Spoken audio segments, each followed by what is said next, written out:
tableau religieux.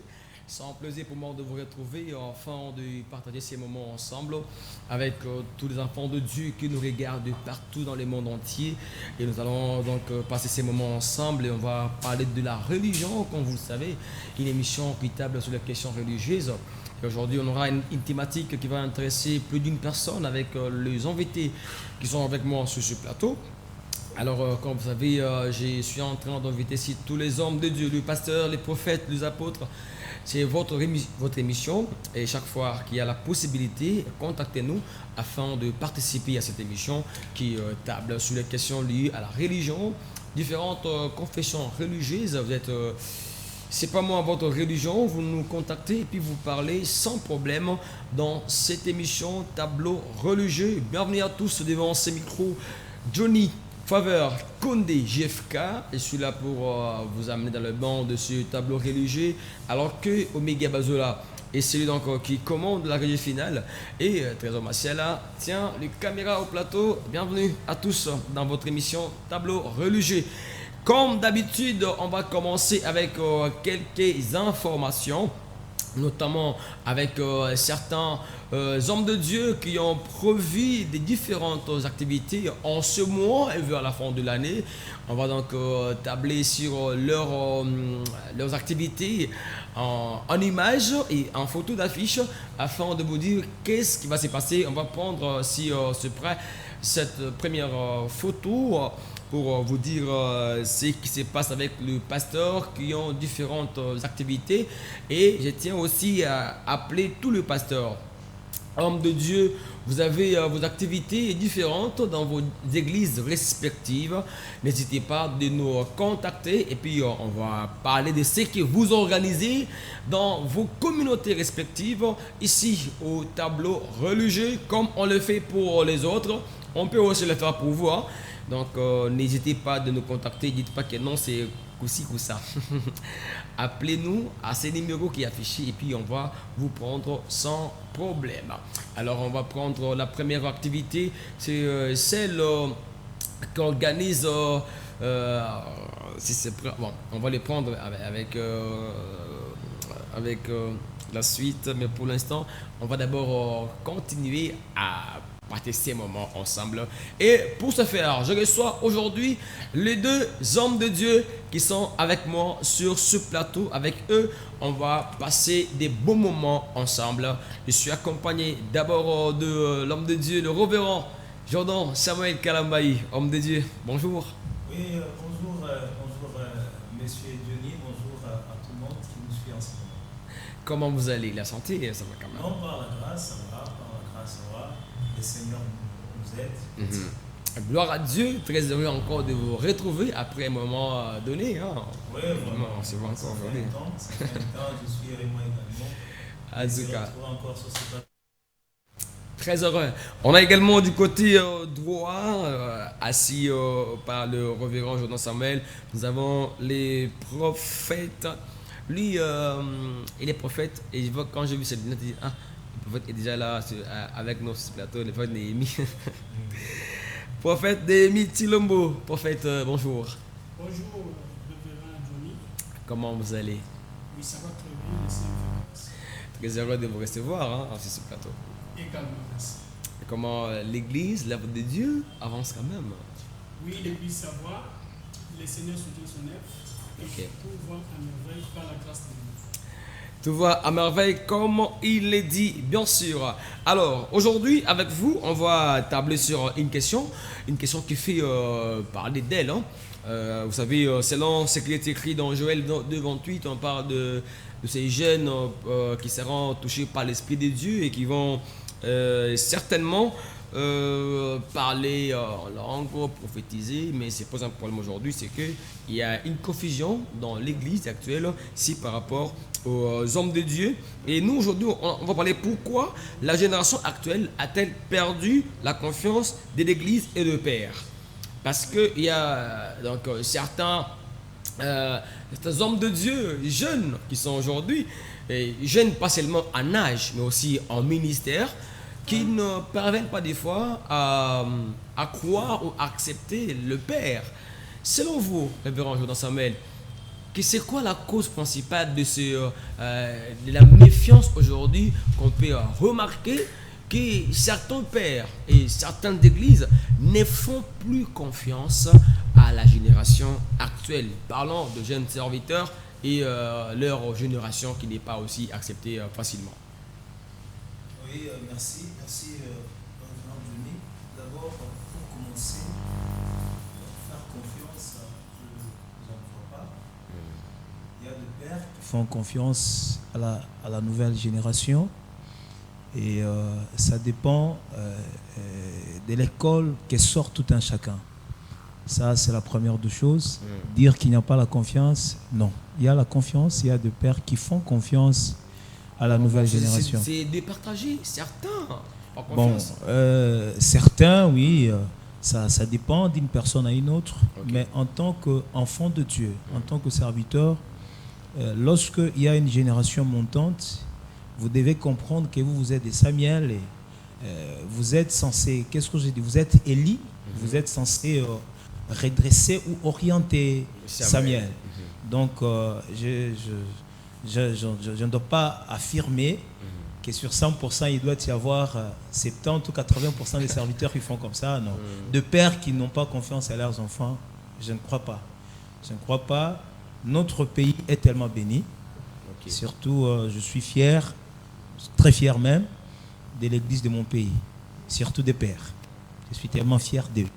Très fier. Oui. Alors, homme de Dieu, le prophète Néhémie, de votre côté, selon vous, est-ce que vous croyez encore qu'aujourd'hui, il y a certains pères qui font confiance à leurs fils et à une nouvelle génération? Oui, il y a le père qui font confiance aux fils. Certes que nous trouvons, il y a beaucoup de amis, les jeunes qui font du n'importe quoi. Malgré tout ça, il y a toujours le père qui porte au cœur.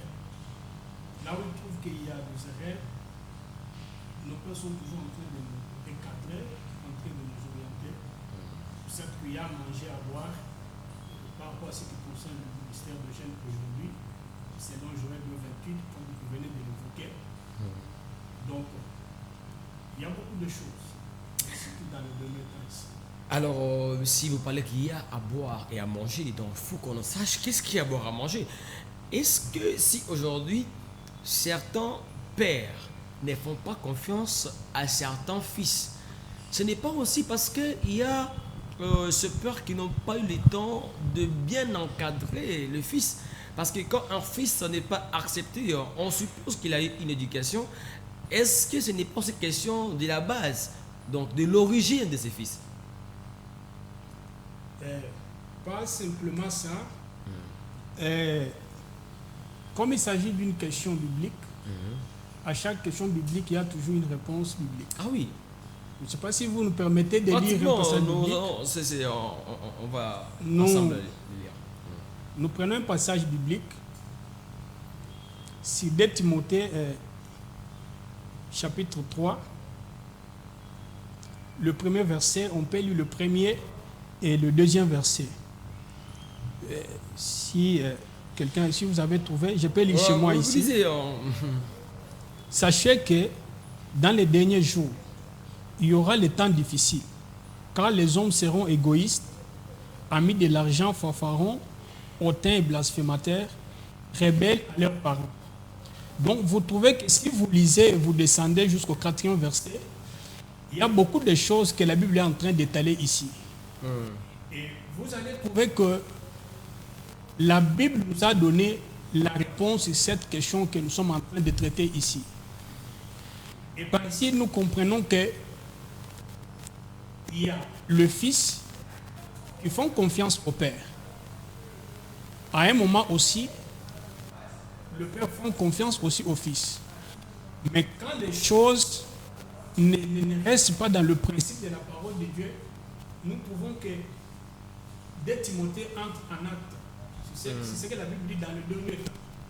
Or, nous savons très bien que dans le dernier temps, l'ennemi est en train de poursuivre. Il est en train de chercher, il est en train de vouloir détruire ceux-là qui ont eu de la grâce en venant de la part du Seigneur. Alors, sur ce, malgré les erreurs peut-être que font certains jeunes, nos parents ont le devoir à assumer leurs responsabilités. Alors, on va revenir aussi à vous. Prenons d'abord la vie du révérend Jordan Samuel. Révérend Jordan Samuel, vous avez entendu les prophètes Néhémie qui a parlé ici de la confiance qui existe, mais il a évoqué quand même quelques dérapages qu'on peut aussi remarquer dans les fiefs de certains jeunes serviteurs de Dieu. Est-ce qu'aujourd'hui, vous avez quelque chose à stipuler par rapport à ces jeunes serviteurs qui s'égarent du vrai chemin? Quelles sont selon vous les causes de l'égarement de jeunes aujourd'hui? Oui, merci Pasteur Johnny. Nous devons comprendre une chose. D'abord, l'œuvre de Dieu, ce n'est pas seulement la prédication ou être prédicateur. C'est mettre à la chair, commencer à prêcher. Vous pouvez avoir le don, vous pouvez avoir la grâce d'être un bon serviteur de Dieu. Mais les dons sont de passage, ce sont des choses ou ce sont de potentialités que Dieu donne pour un temps et pour une mission déterminée. Okay. Alors moi, je peux demander, au lieu de beaucoup développer les dons, nous devons plus développer les fruits de l'esprit. Car un serviteur de Dieu, un jeune, parce que nous parlons de la nouvelle génération, voilà. Un jeune qui a le charisme, qui a l'onction, qui est un bon parleur, un parolier, si je peux le dire comme ça, qui a toutes ses potentialités avec lui, mais qui n'a pas le fruit de l'esprit, c'est une bombe à retardement. Il peut être au pied d'un père, demain ou après-demain, tellement qu'une personne qui manque le fruit de l'esprit en lui, il doit avoir de l'orgueil, il doit avoir les choses semblables, l'amour du monde, ainsi de suite. Mais quand tu continues comme ça, c'est pas aussi que le Père n'a pas fondé, n'ont pas bien installé les fondations dans les fiefs de ces jeunes serviteurs de Dieu. Bon, dire des fondations, parce que je viens à peine de vous dire. Quand il devient orgueilleux, amoureux de l'argent et autres, on suppose qu'il n'a pas aussi été bien éduqué par le Père. Non. Vous savez, il y a des gens qui ont la capacité, même si ils sont appris, mais de manière naturelle, ils sont attirés vers le mal. Donc, le Père, il montre le chemin. C'est comme la Bible dit, je mets devant vous deux chemins, la vie et la mort. Chez Dieu, il n'y a pas une imposition de choses. Chez Dieu, vous devez avoir le libre choix de vouloir ce que vous voulez. Si vous voulez faire le bien, vous le faites. Si vous ne voulez pas faire le bien, vous ferez le mal. Le problème, c'est que les pères ont beaucoup travaillé. Cette nation a eu la grâce d'avoir des hommes de Dieu forts et puis connaisseurs de la parole qui ont instruit. Mais cependant, nous sommes en train de faire la sourde oreille. Donc, ce n'est pas le problème de père, c'est le problème de la personne, de la génération, si je peux dire ça. Okay. Cette génération, nous devons apprendre, pas seulement à avoir l'onction, pas seulement à avoir les charismes, mais nous devons aussi apprendre à développer les fruits dignes de l'esprit, qui est en Galates chapitre 5, verset 22. Vous pouvez être serviteur avec beaucoup de charisme, mais s'il n'y a pas le fruit en toi, ça sera pour un temps, tu n'iras pas loin. Tu n'iras pas loin. S'il y a les fruits dans la nouvelle génération, nous aurons le respect de père, parce que Johnny, la paternité est sacrée. Okay. La paternité est sacrée, nous devons connaître ça.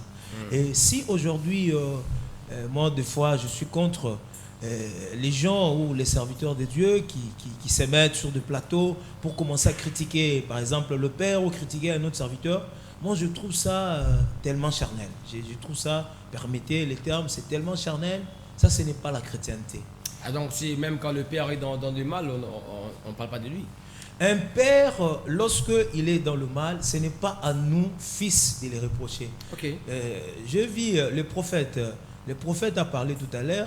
Nous sommes en saison des questions bibliques, on parle de la Bible. Lorsque vous lisez Genèse, chapitre 9, à partir du 22e verset, vous allez comprendre que Noé a pris le vin. Noé s'est enivré. Et Noé est entré dans sa maison. Il est resté nu. Vous comprenez? Oui. À un certain moment, c'est son cadet, son fils cadet qui entre dans la maison. Lorsque le fils entre, il a trouvé que le père est né. Et qu'est-ce que le fils a fait? Le fils est parti dire oh, la nudité de son père. Lorsque Noé se réveille et que les autres enfants lui disent, lui rapportent ce qu'a fait son fils cadet, qu'est-ce que Noé a fait? Vous êtes lecteur de la Bible? Ah oui, il a maudit. Noé a maudit son fils cadet. Et cette malédiction a eu des effets dans la vie des Canaan. Je ne sais pas si vous êtes là. Ah oui. Maintenant, comprenez que, en premier, si nous pouvons aller dans la logique des choses, qui était fautif? C'était le père. Ouais. Parce que c'est lui qui s'est enivré. C'est lui qui est resté né. Mais comment Dieu permet que la malédiction que Noé a déclarée sur son fils, sur Canaan, son petit-fils, puisse avoir des effets? C'est pour que vous compreniez que la paternité est sacrée. Et un père, son péché ou son erreur, ce n'est pas nous les enfants de venir à commencer à montrer la voie à un père. Non, non. La Bible dit, ne touchez pas à mes oins. Ah, c'est là que vous dites toujours aux gens, parce que moi aussi, je prends ma casquette de journaliste pour vous le dire. Quand vous parlez, ne touchez pas à mes ouins, et bien sûr, on ne les touche pas. Mais les ouins aussi, c'est par rapport à ce qu'ils font aujourd'hui. Il y a beaucoup de choses que le père aussi font. Et qui poussent certains fils à réagir. Parce que quand ça déborde, ça pousse à parler quand même. Ok, permettez-moi de renverser les rôles. Vous savez, aujourd'hui, qui donne le pouvoir au président de la République? C'est le peuple, parce C'est que le peuple. nous sommes dans la démocratie. Nous sommes dans la du démocratie. peuple, par le peuple, pour le peuple. Merci. C'est à vous de me poser des questions, mais permettez, j'ai renversé un peu les rôles. Vous allez comprendre que le même peuple qui a donné le pouvoir au président, c'est le même peuple qui a aussi le pouvoir de changer un autre président ou de les retirer ces pouvoirs-là. Vrai ou faux? Vrai alors. Alors, une personne qui est établie, appelée par Dieu, établie par Dieu, que nous appelons aujourd'hui des pères, par exemple de l'église du réveil, si ce n'est pas nous qui les avons établis, quel est le pouvoir que nous avons pour les détrôner? Ça sera impossible. C'est lui qui les a établis. Lorsqu'un serviteur de Dieu commet une gaffe, une erreur, il a son patron. Ce n'est pas nous, leur patron. Le patron de ces hommes-là, de Dieu, de nos pères, c'est le Dieu du ciel. C'est lui qui les a établis, les jugera autant convenable. Ce n'est pas à nous de juger un père. Vous savez, Johnny, permettez-moi de dire que les églises de la francophonie ont un problème. L'église en général, dans la francophonie, a un problème. Pourquoi? Si vous regardez aujourd'hui, ce sont des anglophones qui émergent tellement, plus que les francophones. Vous savez pourquoi? Et ils ont compris le principe du respect ou le principe de la paternité. Un père, franchement, permettez-moi, il est intouchable. Intouchable. Surtout que c'est Dieu qui l'a établi. On va le comprendre avec mes amis qui nous suivent à la maison. Ils vont peut-être réagir par rapport à ce que vous dites, quand vous dites que le père est intouchable. Donc, même si à Salim Abé, on ne va pas les toucher. Alors, prophète Néhémie, comment ça peut se faire aujourd'hui parce que le berger Jordan l'a dit ici, lorsque un père est établi par Dieu, on suppose que c'est le même Dieu aussi qui a établi le Fils, mais par le Père. Parce qu'on peut revenir à l'idée de Moïse qui avait Josué comme successeur. Il y avait également Élie qui avait Samuel, il y avait Élisée, Élie. Ce sont les parcours de père et fils. Comment ça fait-il, prophète Néhémie, qu'un fils établi par Dieu parvienne à s'égarer du bon chemin? Est-ce que on va ici parler seulement du manque du Saint-Esprit? Parce que quand on est serviteur de Dieu, on est censé connaître au moins les lois de Dieu. Connaître le principe, comme l'a dit le berger Samuel ici, par rapport à ces fruits de l'Esprit dont il a parlé ici.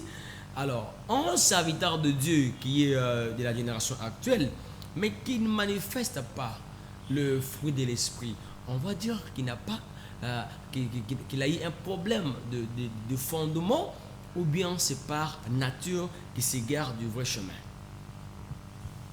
Merci. La Bible dit, vous les connaîtrez non par leur appel, vous les connaîtrez non par leur connaissance, non. La Bible dit, vous les connaîtrez, c'est par leurs fruits.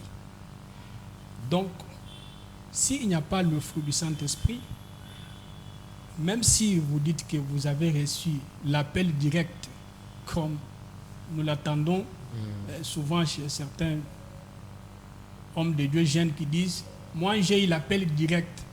L'appel authentique. Alors, les choses que nous n'encourageons pas, c'est très difficile dans notre temps de trouver quelqu'un qui te dit qu'il a eu l'appel direct. Ça veut tout simplement dire que c'est le fruit de la rébellion. C'est le fruit de la rébellion. Alors, et quand vous parlez de la rébellion, on suppose, on ose croire que la rébellion vient du diable parce que c'est lui qui s'est rébellé. Alors on va dire que ce fils n'est pas de Dieu. Il n'est pas de Dieu, effectivement.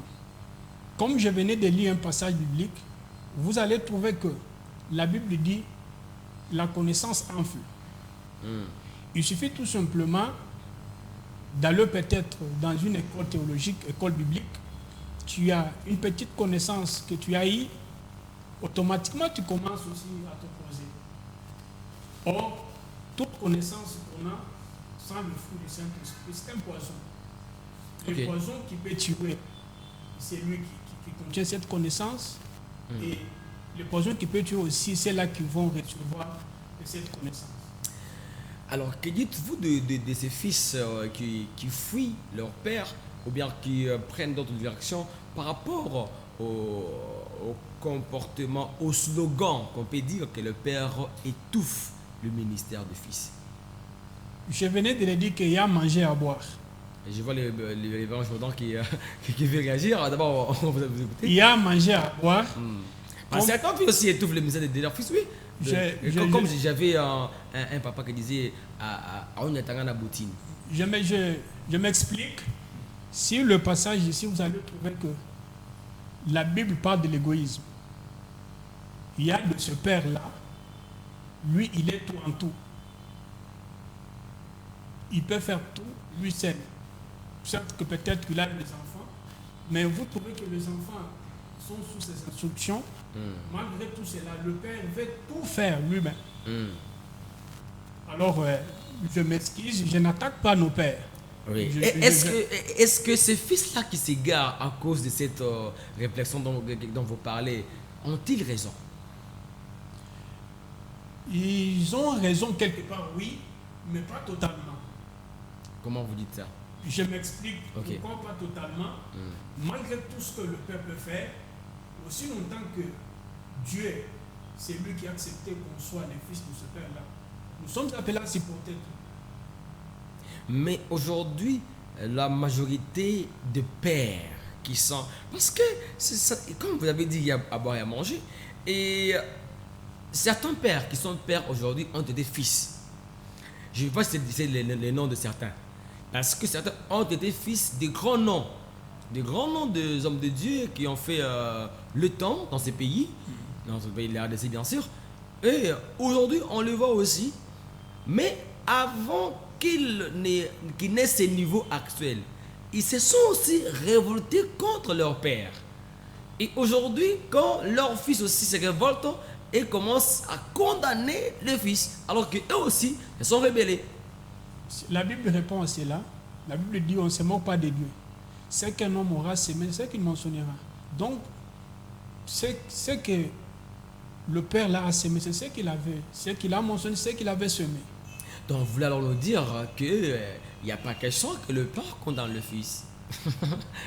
La Bible est claire. La Bible est claire dans tout ce que nous venons de lire ici. Si vous allez lire très bien jusqu'au chapitre 4, vous allez trouver que ce que la Bible est en train d'expliquer, et avec la prophétie de Joël 2,28, si vous allez faire l'analyse, vous allez trouver que certainement il y en a qui sont emportés par le vent. Le vent du système du temps de la fin, avec tout ce que nous voyons, qu'on ne peut pas commencer à citer ici.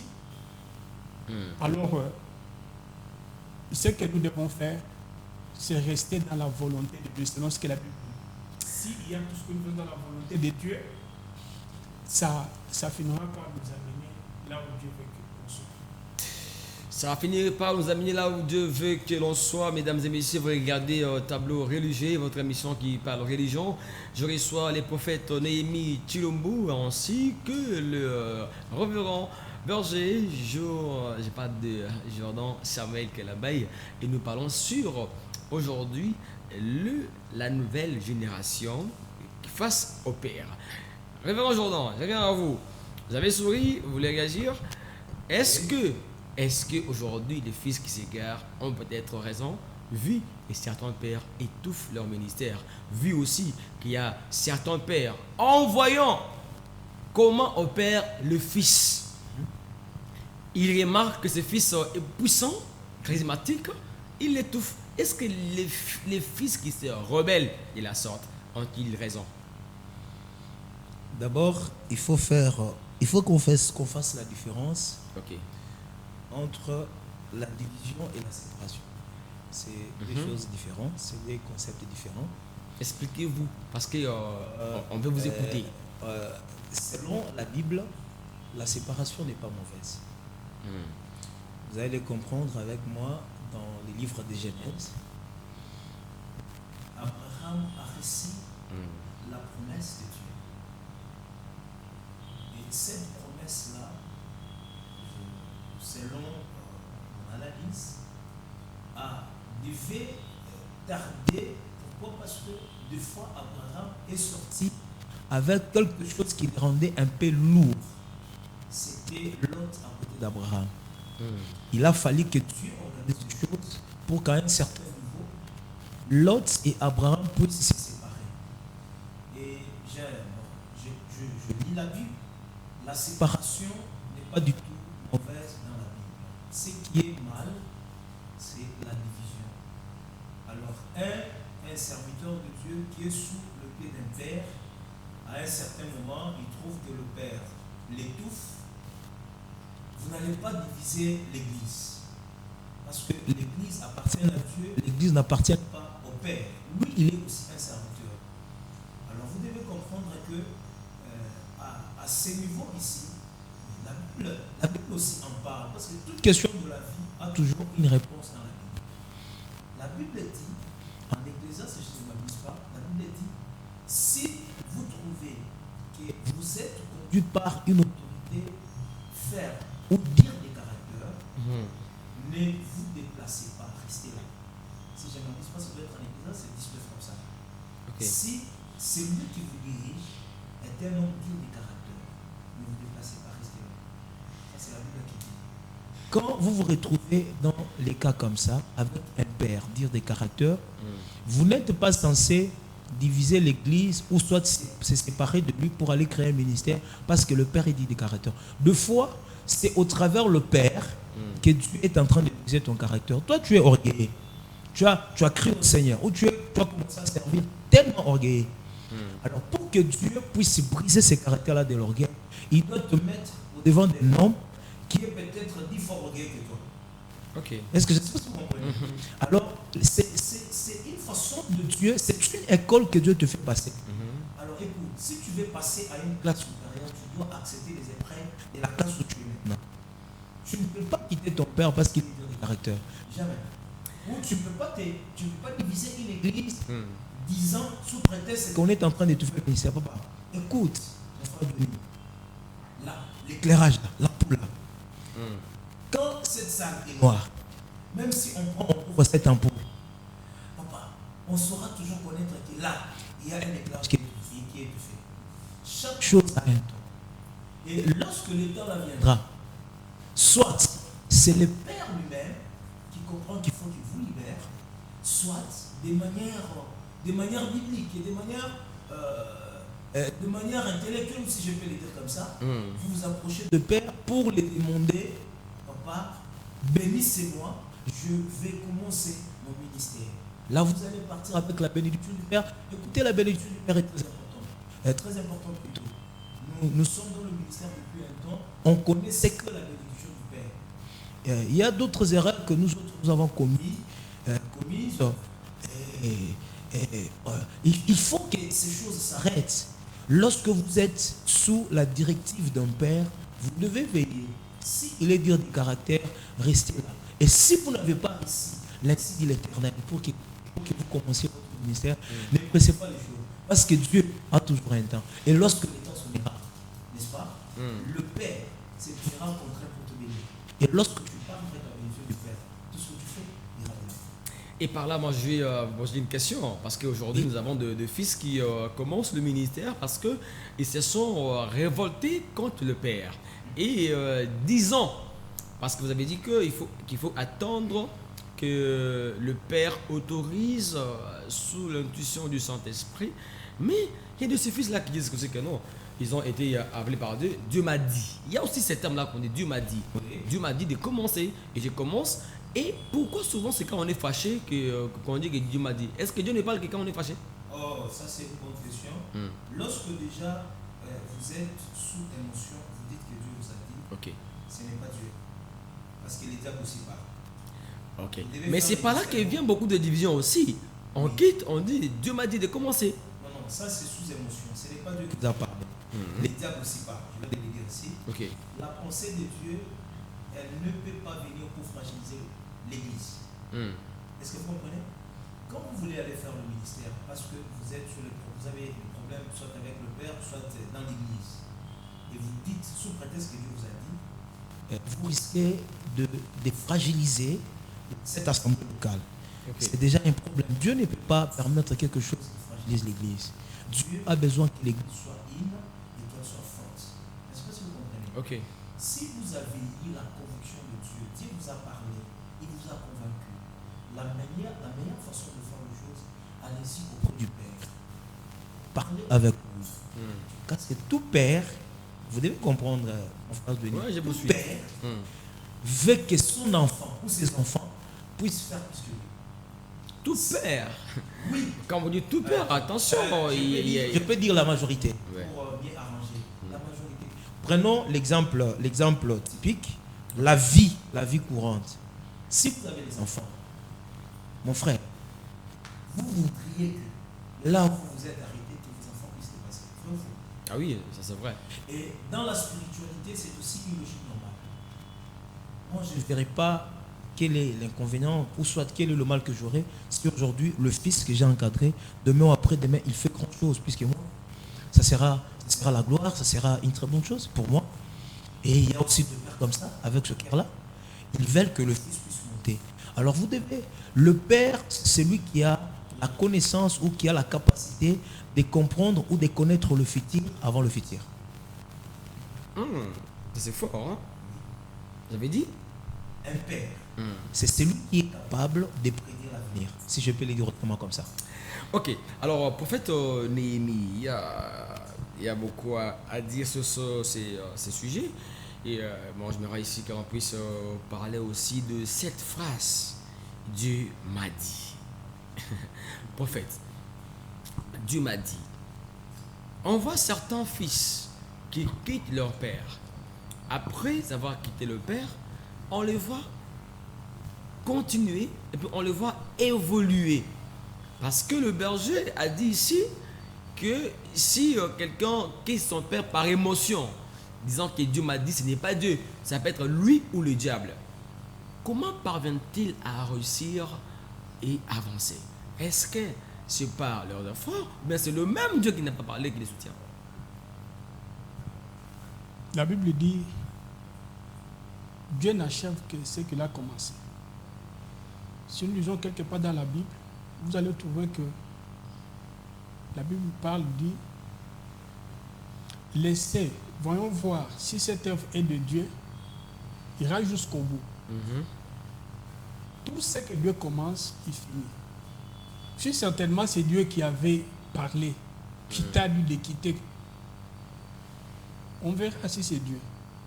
Si ce n'est pas Dieu, on finira toujours par voir. Parce que Dieu ne se trompe jamais. Quand il a dit, il a dit. Quand il n'a pas dit, il n'a pas dit. Les sentiments resteront les sentiments. Et puis la récite que vous dites, prophète, pasteur Anthony, la récite, c'est comment vous définissez la récite? La récite, ce n'est pas le fait de voir le ministère l'évolution avec beaucoup de gens. Non, c'est pas ça la récite. Bon, parce que quand nous parlons réussite, on va essayer de parler de réussite à tous les niveaux, tous les plans. Oh non, pasteur. Parler de la réussite sur les plans financiers, les plans de la croissance de l'Église. Non, non, les pasteur plans Denis, nous devons être précis. Ok, D'abord, la première des choses, nous devons connaître quel est le but de l'Église. voilà. Le but de l'Église, Jésus-Christ n'avait pas construit un temple. Cependant, son ministère a impacté l'univers. Le but de l'Église, ce n'est pas de construire des églises, des cathédrales, avoir la foule. Non, non. Le but de l'Église, la première mission, n'est-ce pas, est d'amener le peuple vers Dieu. Et d'amener les païens, ceux-là qui sont partis vers la vraie connaissance, les illuminer par la parole, au travers le Saint-Esprit. Le but de l'Église est de préparer l'épouse à la rencontre de l'époux. Je ne sais pas si vous comprenez. Oui, je vous comprends. Je vous comprends. Comprenez, et permettez. Oui. On peut faire l'Église ne pas avoir une cathédrale ou un temple. Aujourd'hui, l'Église d'abord c'est un mot grec, eklésia, qui veut dire tirer hors du monde, tirer hors d'eux. C'est ça que vous comprenez. Ah oui.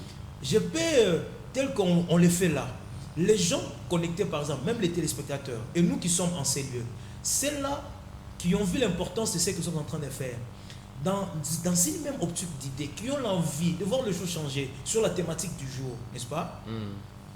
Nous faisons partie de l'Église. Est-ce que vous comprenez? Oui, je vous suis. Alors, le but de l'Église, c'est ça, amener les gens vers le salut, la vraie connaissance de Dieu, et puis préparer l'Église à la venue de l'époux. Mais seulement une personne ne peut pas. Le pasteur, elle est partie, et que le ministère commence à avancer. Oui, c'est pas ça la récite. Oui, vous parlez ainsi, oui. Vous défendez votre base. Oui. Mais il y a aussi ce pasteur. Aujourd'hui, quand on commence un ministère, quand on a encore 5 personnes, 10 personnes, on critique ceux qui ont beaucoup de personnes. On dit qu'ils n'ont pas Dieu. Et non pas Dieu, alors que tous on a le pressentiment de devenir grand en ayant aussi une foule. Sachant aussi qu'il est écrit que lorsque Christ est parti, le nombre de disciples augmentait jour après jour. C'est aussi une réussite. Maintenant, pourquoi, surtout la génération actuelle, qui se met aussi à critiquer certains pères, parce que ils ont des foules et ils font croire aux gens qu'ils n'ont pas Dieu. Ah, merci, c'est une bonne question. Je peux répondre par dire ceci. Je vous ai dit, j'avais dès le début, je parlais de moi personnellement. Je suis contre ceux-là les serviteurs qui critiquent les autres. Le peuple a besoin de la parole. N'a pas besoin de nos critiques ou encore de nos luttes d'intérêt, ainsi de suite.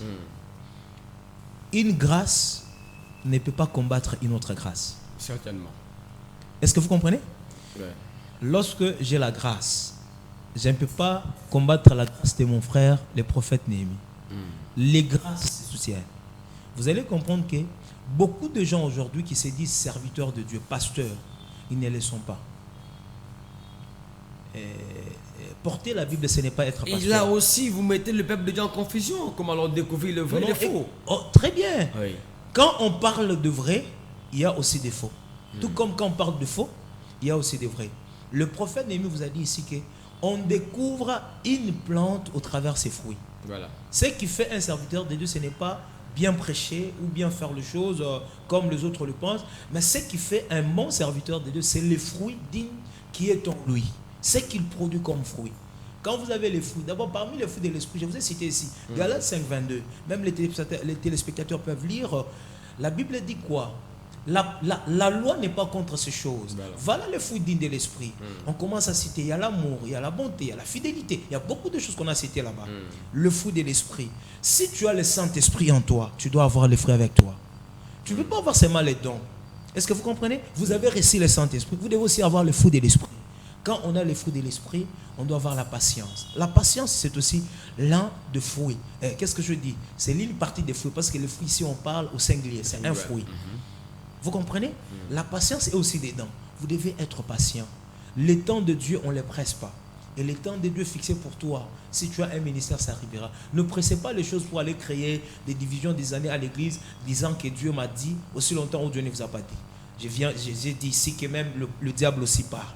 Est-ce que vous comprenez, pasteur? Oui, je vous suis. Donc, mettons la part des choses. L'église actuelle, moi je demande aux serviteurs de ma génération, nous devons avoir le respect de père. Quand Dieu vous appelle, votre ministère sera mis à découvert et personne ne peut vous étouffer. Arrêtez de dire comment étouffer. Si tu as la grâce est inétouffable. La lumière, on ne peut pas l'étouffer. La grâce, à un certain moment, ça finira toujours par éblouir. Et le temps convenable, Dieu permettra que tout se fasse en bonté. Et puis, un père normal, comme je l'ai dit ici, c'est celui qui voudra que ses enfants montent plus haut, qu'ils fassent plus grand que lui. Voilà. Alors, prophète Noémie, on va peut-être finir parce que le temps fait défaut. Et prochainement, je vais vous inviter qu'on parle un peu des causes des divisions dans nos églises. Hein. On va un peu parler sur ça. Je veux que vous puissiez chaque fois revenir. Comme ça, on va un peu éclairer l'opinion, le peuple de Dieu qui comprennent. Parce qu'aujourd'hui, vous avez certains fils, certains hommes de Dieu qui parlent de l'amour, qui ne parviennent pas eux-mêmes à faire montre de l'amour parce que c'est divise. Et puis, c'est critique avec les réseaux sociaux, ça barde. Un peu compliqué. Alors, si aujourd'hui vous voulez placer un amour de la fin par rapport à la génération actuelle face au Père, qu'est-ce que vous pouvez leur dire, comme l'a dit le révérend Jordan Samuel? Si je peux classer un mot de la fin, c'est donner un passage biblique. Voilà. Ésaïe 30, le premier verset. Si vous avez trouvé, vous pouvez lire pour nous. Ésaïe 30. Oui, je vais prendre Ésaïe 30. Le premier verset.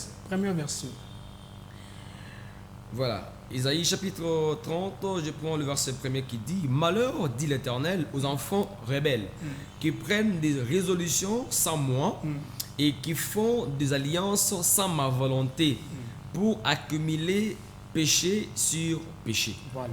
Donc, c'est ça. Pour moi, le mot de la fin. Donc, tout ce que nous faisons sans la volonté de Dieu, nous nous détruisons nous-mêmes. Ok.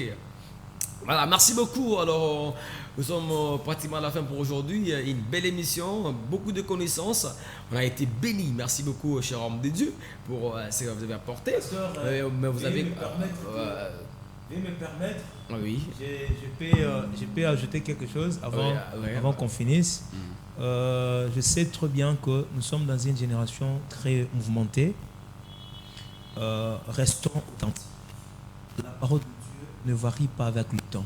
Okay. La parole de Dieu est authentique. Alors, en tant que serviteur de Dieu, nous devons comprendre. Même la Bible, Dieu, c'est un Dieu de l'ordre. Il a dit, premièrement, il a établi les apôtres, ainsi de suite. Lorsque Dieu établit, c'est ce Dieu-là qui peut encore évoquer. Alors, arrêtons de partir au-delà de ce que Dieu a dit dans la Bible pour créer des prétextes, parce que beaucoup de gens aujourd'hui qui créent des églises, c'est dans le but qui ne sont pas les vraies causes de l'église. C'est avec beaucoup d'intérêt qu'ils le font. L'église, c'est un bien privé de Dieu. On joue pas avec l'église, c'est l'épouse et l'époux. Et merci. Je peux aussi passer le message. Oui, le message, c'est par rapport à mon âme bénit l'Éternel. Ok, merci beaucoup. On va prendre disons, en image avec Omega Bazola, l'évangéliste Omega Bazola. Ok. Vraiment, c'est un rendez-vous très très grand, un rendez-vous très important que j'appelle toute l'église corps du Christ de notre pays, surtout les habitants de Kinshasa. On peut voir ça en image. Hein? Donc, ne manquez pas cet instant. Ça sera le 30 novembre 2025. Ça sera de 17h à 20h.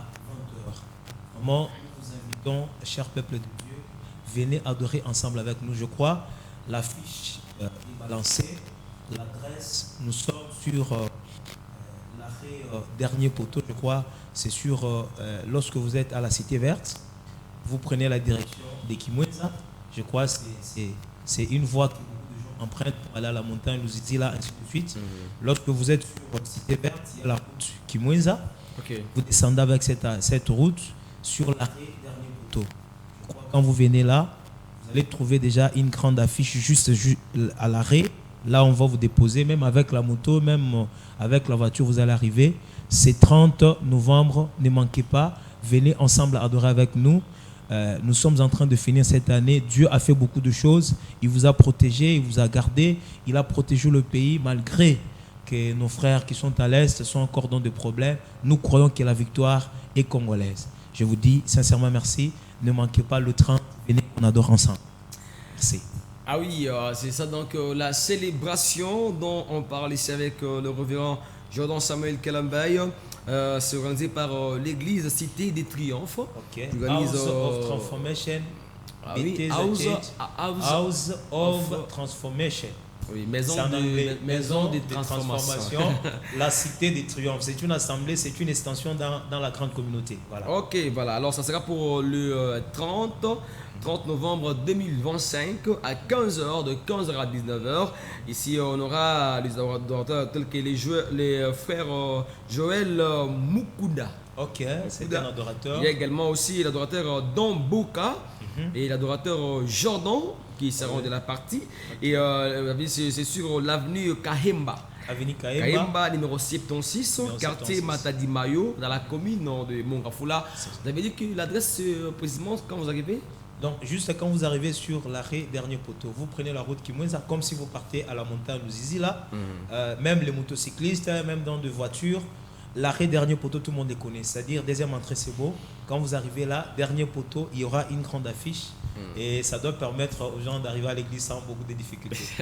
D'accord, et les prophètes Némi, vous avez aussi une activité à l'église, c'est pour le 13 et 14 à l'église au ministère de restauration des dons, Rehoboth, Miredon, ici des soirées de gloire. Qu'est-ce que vous en dites à ces programmes? Oui, nous avons des soirées de gloire dont nous invitons le peuple de Dieu de venir participer dans ces deux grandes journées, j'allais dire, que nous organisons. Le Seigneur sera au rendez-vous et nous fera beaucoup de bien. Et le thème, c'est « Tu ne finiras pas dans la honte ». Tu ne finiras pas dans la honte. Du 13 au 14 décembre 2025, de 17h à 19h. C'est sur l'avenue Kinanga, numéro 15, commune de Kassavoubou. Voilà. Référence cardinal Madoula sur Sayo. Et donc, le peuple de Dieu est invité à ces programmes avec les prophètes Néhémie Chilombo, le pasteur d'une faveur Condé et aussi les prophètes Daniel qui seront là afin de bénir le peuple de Dieu. Merci à tous, c'est la fin de cette émission Tableau religieux. Il y a également donc c'est le ministère des holocaustes du Christ. Ministère des holocaustes du Christ avec l'homme de Dieu Idriss Louzaou, qui nous invite également à un programme spécial dénommé Rehoboth. Le thème c'est la chose que tu cherches est plus grande que celle qui te détruit. Donc ce sera donc du vendredi 14 et le 21 également. Donc vendredi 14 et 21, dimanche 16 et 23 de 17h à 19h. On aura comme orateur le berger Cyprien, le berger Grasse, l'évêque Eric Moisa. Et la grande clôture va intervenir à une veillée de prière le vendredi 28 novembre 2025 à 22h. Donc au ministère des holocaustes du Christ avec l'homme de Dieu Idriss Louzaou, l'homme de Yada. On va prendre encore une autre image ici pour finir ces tableaux religieux. Et c'est donc l'église La Main. Non, ici donc c'est avec la communauté armée du Christ, l'église Les Missionnaires de Jésus-Christ qui organise 2 semaines de prière dénommées demi-finale avec le révérend Papi Kassa, mon père et les autres qui vont prêcher à ces programmes du mardi 18 au dimanche 30 novembre 2025 de 17h30 à 19h45 et sur le numéro 70 de l'avenue Mwanga, quartier de la paix, commune de Kisenso, donc c'est entre la frontière Matete Kisenso, référence dépôt Makala. Donc ne manquez pas ces programmes avec mon père Papi Kassa et l'église Le Missionnaire de Jésus-Christ. Cordial bienvenue à tous. Alors, merci à tous pour avoir été avec nous à ces programmes. Grand merci également à l'homme de Dieu, le révérend berger, pasteur Jordan Samuel Kalamba et au prophète Néhémie. Grand été ma joie. Merci à Omega Bazola qui nous a accompagné à la recherche finale également. La prise de vue de Trésor Massiala. Johnny Faber Koundé, c'est mon nom. JFK, on se retrouve à la prochaine pour un nouveau numéro du tableau religieux. Au revoir.